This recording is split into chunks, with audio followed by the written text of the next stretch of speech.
世界のジャパンチャンネルへようこそ。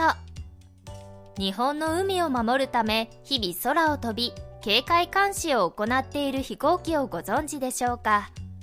それは日本が本気で作った国産の飛行機なのですが、すごい性能を持つと話題になっていました。今回は日本とアメリカの哨戒機の性能を比較した結果に仰天に関する話題と、それに対する海外の人々の反応をご紹介します。四方を海に囲まれた海洋国家である日本。海外からの貿易の9割を海上交通に依存しており、海の安全確保は日本にとって欠かせないものです。他国からの領海侵入やテロ、密輸行為などあらゆるリスクから守るため、海上自衛隊が日々監視を行い警戒に当たっています。海上自衛隊と聞くと船のイメージが強いと思いますが、広大な海を監視するために飛行機も使われています。その日本の周辺海域を監視警戒する任務についている哨戒機。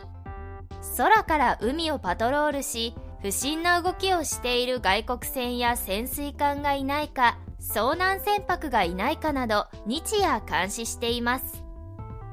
同じように海上保安庁が保有している飛行機も日々警戒に当たっていますが、哨戒機にしかできないことが。それは水中を潜っている潜水艦の動きを探ること。哨戒機は海上を航行する船だけでなく、水中にも監視の目を向ける海のパトロール隊なのです。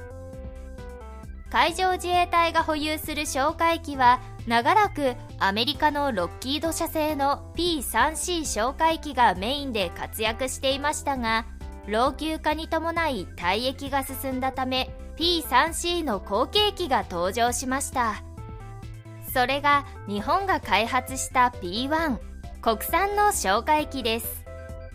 アメリカ製の P8 ポセイドンも共に P3C の後継機として開発されましたが、結局は独自開発した国産機を導入することになったのですが、 P8 と P1 はたびたびライバルとして比較されるようになります。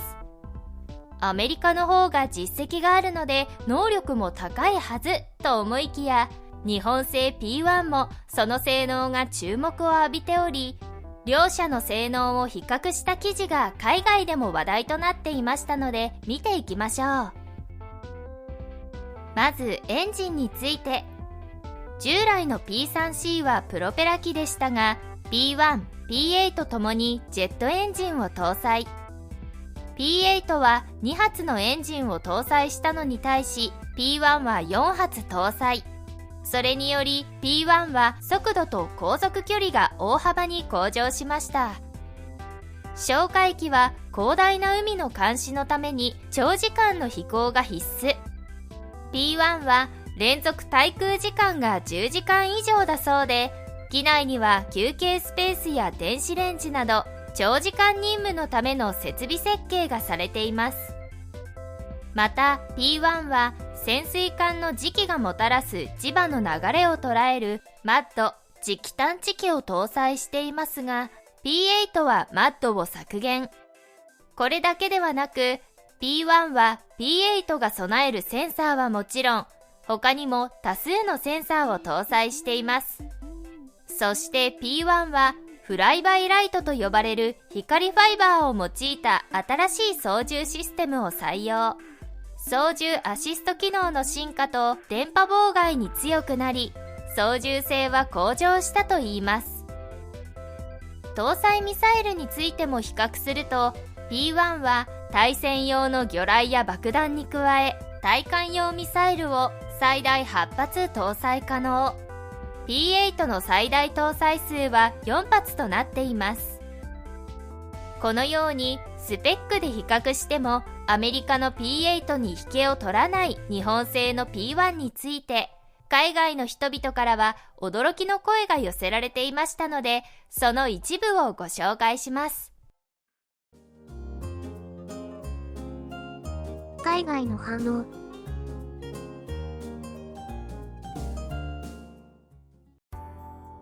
ジェットエンジン4つは多すぎるんじゃない？特殊な任務に就く航空機は燃費は最優先課題じゃないから。特に哨戒機は探索や救助の時に早く広範囲を動けないといけないし。対戦哨戒機を独自開発できることに驚き、正直日本が羨ましい。日本はもっとアピールするべきだ。ボーイングとの PR 合戦。現状では世界有数の優れた哨戒機だよ。売るにしても日本から輸出するのは戦後初のことだからね。信頼性や非常時の政治的サポート体制が不明だと買い手は不安になる。現にイギリスが買おうとしてやめちゃったもんね。イギリスは買うべきだったと思う。理想的な機体だったのに。マッドはあまり役に立たないから P1 もなくてよかったのに。それ以外は P8 よりはるかによく設計されてる機体だと思うな。以上が海外の人々の反応でした。単純に比較すると日本製の P1 の方が優れているとも言えますが、そもそも両者は運用思想が異なる似て非なるものです。アメリカの P8 にマッドが搭載されなかったのは、最初から無人機との連携を想定して開発されているから。P8 を導入しているアメリカ海軍とオーストラリア海軍は無人航空機トライトンを採用しており、有人哨戒機に比べ連続作戦時間が長いトライトンで海上を監視し、不審な目標を発見したら P8 が対処するという運用方法を想定しています。P8 はいわば無人機を管理する管制機のような存在で、哨戒機としてのスペックの向上よりも無人機や艦船との連携を重視したため、マッドの搭載をしなくても良いと判断されたそうです。日本においては P1 の単独での対戦、対水上哨戒に重点を置いているため、哨戒機としての機能の向上を目指しました。単体での運用か無人機との連携か、このコンセプトの違いが性能の違いに現れているため、哨戒機としてのスペックだけを見ると P1 に軍配が上がるというわけですね。この高性能な哨戒機 P1 ですが、この名前を調べると必ず出てくるある事件があります。2018年12月20日、韓国海軍の駆逐艦が海上自衛隊 P1 哨戒機へ火器管制レーダーを照射した韓国海軍レーダー照射問題。日本の排他的経済水域内の能登半島沖にて警戒監視のために飛行中だった P1 が韓国海軍の駆逐艦及び警備救難艦を確認したため、写真撮影を実施していたところ、突然その駆逐艦から予告なしに火器管制レーダーの照射を受けたのです。駆逐艦や水上艦艇に搭載されている火器管制レーダーは、攻撃目標との距離や方角、高度などを測定する射撃用レーダー。レーダー電波を極めて細いビーム上で照射することに特化していて、精度の高い情報を得ることができ、この状態をロックオンとも呼びます。つまり、このレーダーを照射されたということは、いつでも撃墜される状態だったということです。レーダー照射は火器の使用に先立って実施される行為のため、宣戦布告と捉えられかねないとても危険な行為。日韓両国が合意している海上衝突回避規定においても、レーダー照射は攻撃の模擬とされ、避けるべき動作の一つとして規定されています。当然、日本政府も韓国に対して極めて危険な行為だと批判、強く抗議しました。しかし韓国側は、遭難した北朝鮮漁船の捜索に火器管制レーダーを使用していたが、自衛隊機を狙ったものではない。哨戒機が駆逐艦の上空を低空飛行してきたため、レーダーに付属しているカメラを向けただけ、と一貫してレーダー照射はしていないとの主張を繰り返しており、それどころか日本に対し低空飛行による威嚇行為に対する謝罪を要求しています。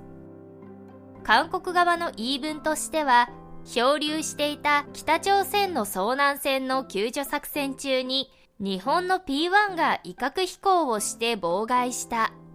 人道主義に基づく救助活動中の韓国の駆逐艦に対して威嚇的な飛行をしたことを日本が謝罪すべきだと逆ギレのような主張をしているのです。日本側は証拠としての映像を公開し、実際にレーダー照射されている場面や韓国が主張するような低空飛行がなかったことがはっきりとわかる証拠映像を提示しました。しかし、この映像をもってしても韓国側は一切認めようとはしていません。ちなみに韓国側も正当性を主張する映像を公開しましたが、韓国が記録した映像はわずか10秒ほど。